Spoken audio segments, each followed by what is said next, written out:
Hola amigos, y nos encontramos aquí con Gotita. Recuerden amigos que el día de hoy Gotita cumple exactamente una semana de su rescate. Gotita es la perrita que fue rescatada en la provincia de Colón y justamente hoy cumple una semana. Quiero comentarles o contarles un poquito cómo va el tema del avance de su problema de piel, cómo son sus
que es a beneficio de Gotita que tanto lo necesita, para que ella se pueda recuperar a un 100%, para que salga recuperada de sus riñones, para que salga recuperada de su problema de piel y que ella sea eternamente feliz porque ya sufrió muchísimo.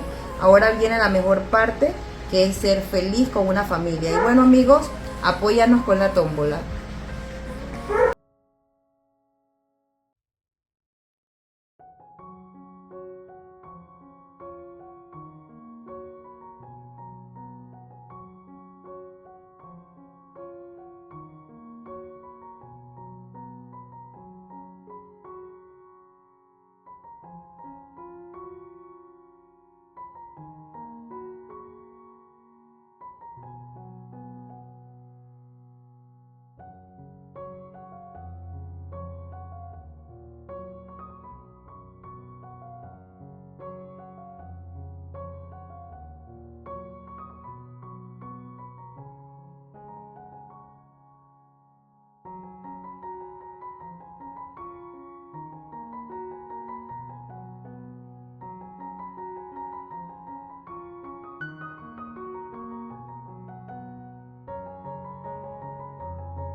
Buenos días amigos, nos encontramos en la veterinaria Andis Pet con Gotita, a quien el día de hoy se le va a realizar su examen de SDMA.